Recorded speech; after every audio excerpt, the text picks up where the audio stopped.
live. Yeah, yeah, we going live. Hey, hey, we going live. Yeah, yeah, we going live. Yeah, yeah, we going. Yeah, yeah, we going. Yeah, yeah, yeah, we going live. From the 50-yard line, we going live.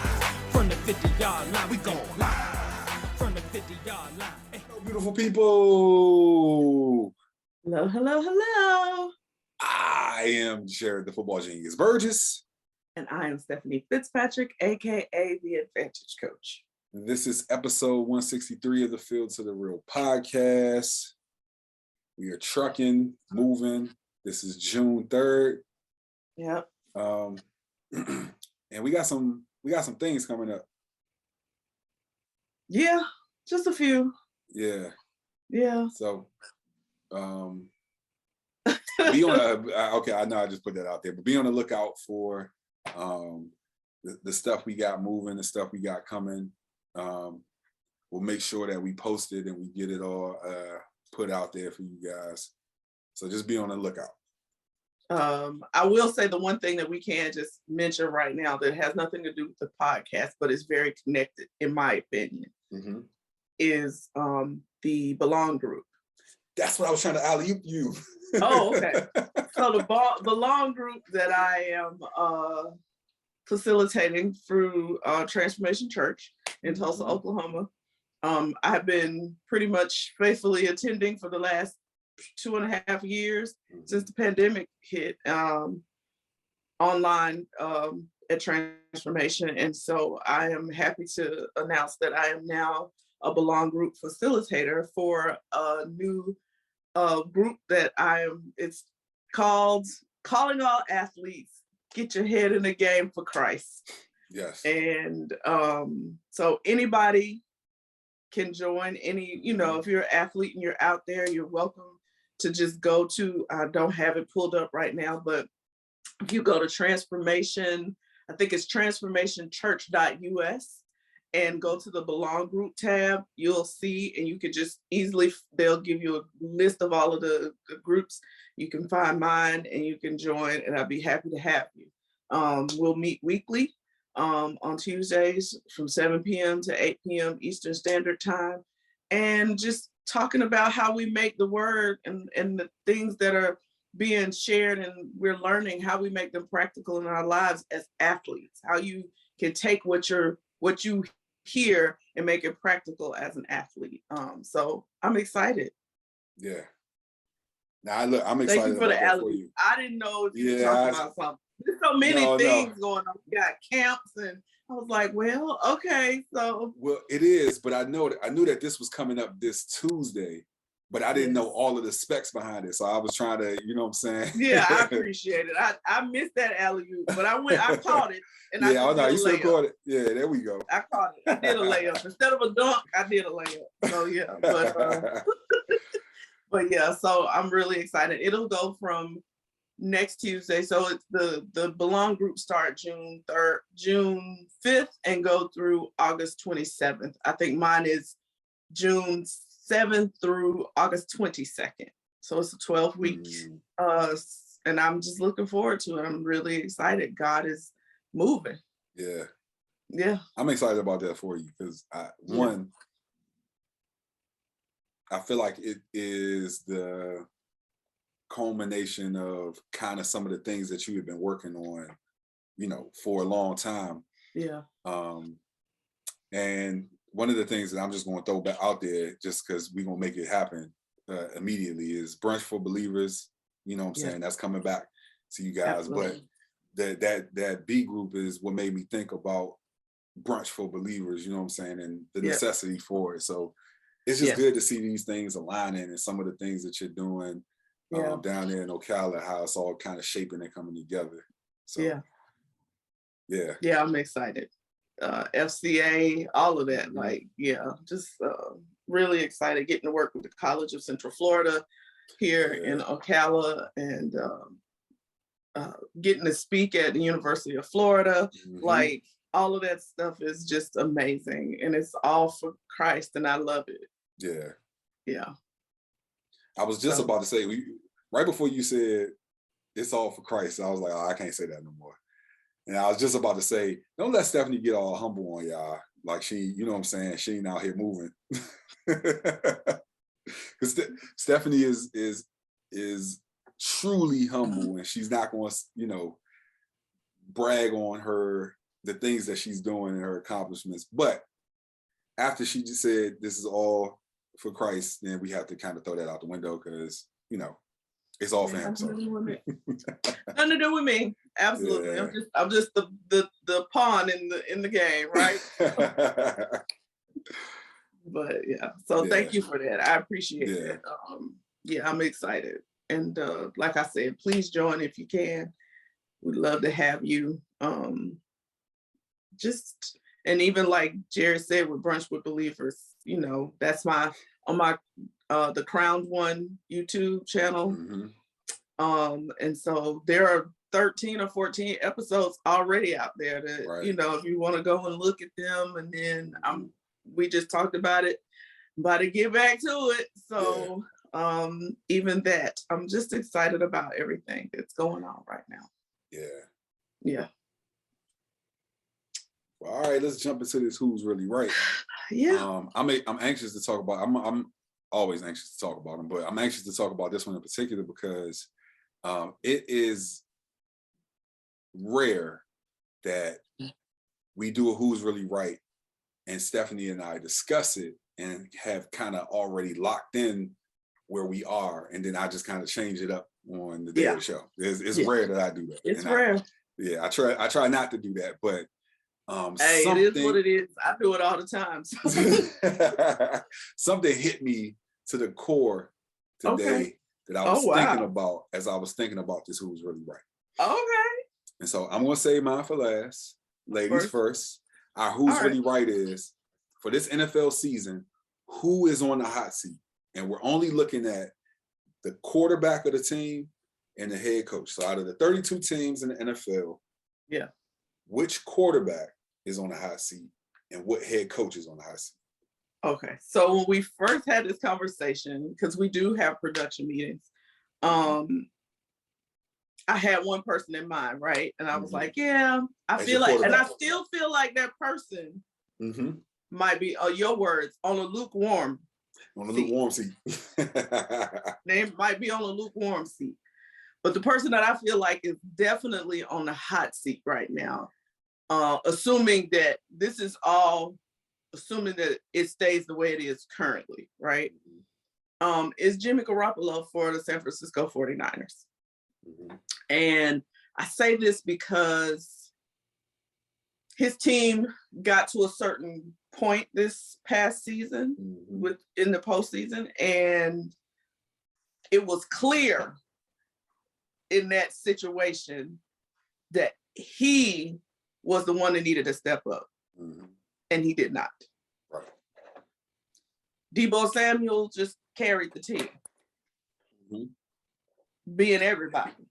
And that was clear, because when they shut that down, then what do you have? But as a quarterback, you've got to be able to, you know what I mean? Like, make the adjustments or do what you need to do or whatever. It shouldn't be that your coach feels like he got to depend on your person that should be your wide receiver or your running back. Or, you know, it shouldn't be that. You should be, as quarterback, you kind of captain the team. And so I feel like he needs to take that next step to be more assertive as a quarterback. Leader of his team.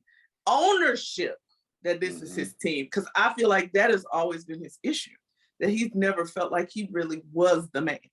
It was, I was defaulted into this kind of thing. You know what I mean? Like it felt, even though he was traded for to come and play quarterback, it still just has never felt like it was his team. You know what I mean? And I don't know if that's old Raggedy Kyle Shanahan and how he making him feel about it or what, but yeah. Well, I think it's a product of, you know, I'm a second round pick. I get drafted by who most people I get drafted to play behind who most people consider the GOAT. The GOAT. Oh, yeah. And to play for the coach who most people consider the GOAT, right? Right. And so I do that. In his absence, I play well until I'm injured, and then I get traded. Right? Then I get traded, go to a team. At that point, was Kyle Shanahan his coach the first year? Okay. You know, I play well, get injured. Play well enough, get injured. And so I just think that there hasn't been a lot. And then y'all bring in a quarterback that y'all drafted in the first round. Yeah, that's a big statement right there. I feel like his seat has always been hot. You know what I'm saying? That's it. That's my point. Yeah. But it's definitely, I feel like we're going into year 2 with, what's the kid's name? I can't think. Trey Lance. Trey Lance. We're going into year 2. He might have a better grasp on things. You know what I mean? Like, because he had to come in those moments when you were hurt last year every once in a while, or they even had offense that they like had for him. So I feel like Kyle Shanahan is probably like, I'm gonna put my efforts into this kid and not this guy. You know what I mean? I want to see him, because we drafted him in the first round. That's not a little statement. Right. That's a big statement. And so I feel like that's gonna be why he's on the hot seat. Like, your job is on the line, boo-boo. Yeah. It is. Your job is on the line with your beautiful self. Your job is on the line. Anyway, I had to throw that in there because he is. So my coach, what'd you say? Oh no. I was laughing though at your beautiful self. So the coach that I feel like is on the hot seat as well, he should be, because he's absolutely shown me zero as to why he should continue to be the coach, is Mike McCarthy of the Dallas Cowboys.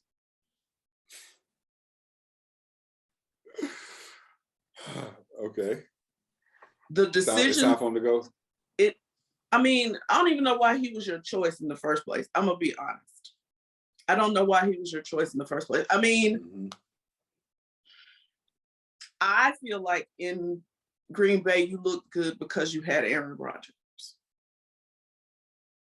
Okay. I'm just gonna say it. Like, you had Aaron Rodgers.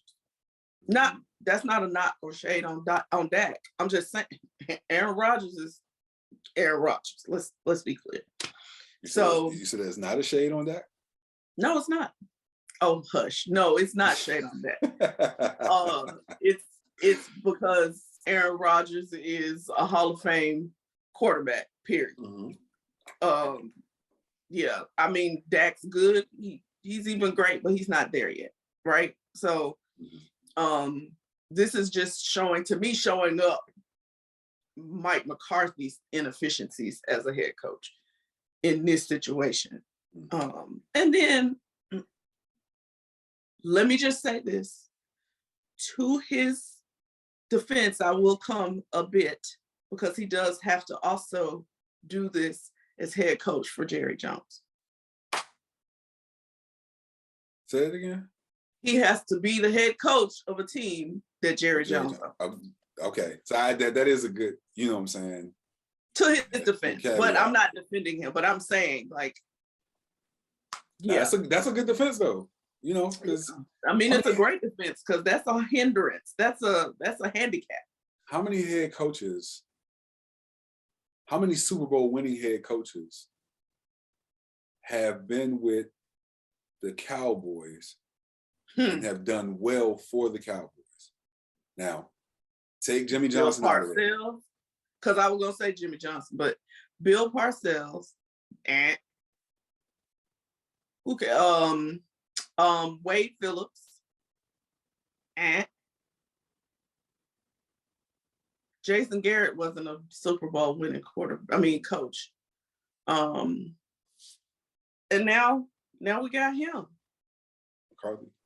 McCarthy.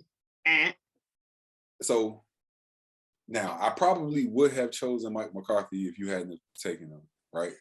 But I think that has to go into the consideration. Absolutely. It doesn't take him off the hot seat. Yeah, it doesn't take him off the hot seat, right? No. So, but I think that has to go into the consideration of why he may not be doing as well. Now we've seen some incompetence though, no doubt. Listen, some of them calls last year, some of them the decisions. Yeah, that's when it really rung true for me, because I would have given him the benefit of the doubt. You gotta do this for Jerry Jones. I get it, like, yeah. but calls and decisions that were made, particularly last year, with clock management, with timeouts, with all kinds of just stuff that just didn't make sense. Yeah. That was just basics, right? Yeah.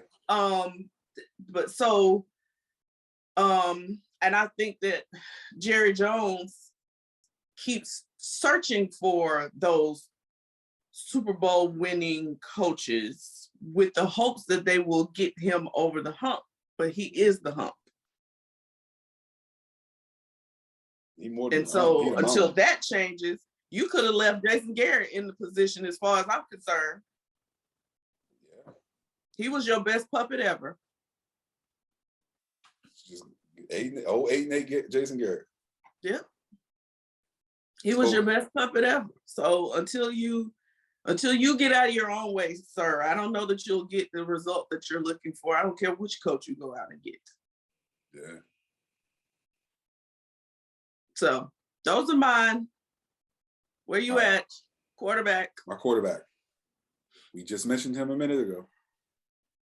I'm so angry with you that this is your choice. I love that you proved my point with your take. I did not prove your point. No, you did. I did not. Dak Prescott. And this is my issue, and the reason why I say that Dak Prescott is on the hot seat. Because Dak Prescott got that big contract. He got all of that money, right? Now, when you look into Dak Prescott's numbers, because we said that his numbers are really good to great, but when you look at his numbers against teams who are below 500, and then you look at his numbers against teams who are playoff contenders or above 500, then those numbers look a little different. He looks like a great quarterback against the horrible teams, and he looks like a average to below average quarterback against those playoff teams. And I think that's the reason why they get to the playoffs, even as being a higher seed, and they fizzle out. Because now they're playing those caliber of teams that he has the worst record against, basically, right? Or worst numbers against. Exactly. And so he playing in the NFC East. All of the trash teams are in the NFC. I was gonna say your favorite word to call them is the NFC least. NFC least, yeah. Yes. Mm-hmm. So you're getting 2 wins. I mean, you're getting what, 6 wins against them every year. Right. Now you rattle off a couple of the other bad teams, then you're in playoff contention. Right. So that's how Jason Garrett stayed 8-8. Yeah. 6 in the division, and then he. Yeah, 5, maybe 4, 5 in the division, and he would win. Luck up on 3 others. Yeah. Because sometimes it was gonna be one of those teams is gonna win one game. Yeah, and it usually was like the Eagles, because it was a good stretch in there where my former team,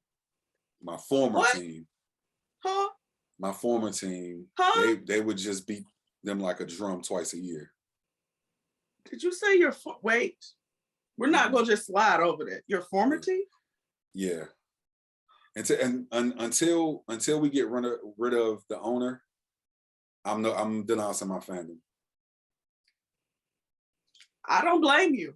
I don't have that issue. We got a great owner. Right, I know. I ain't got a great head coach. I don't blame you. Our team is trash, but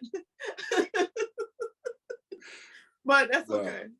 Anyway, but yeah. All right. Okay. So my head coach. Yep. Do you remember the name David Culley? Dang, no. Who is this? So Lovie Smith is the head coach of the Houston Texans right now. But before him, it was David Culley.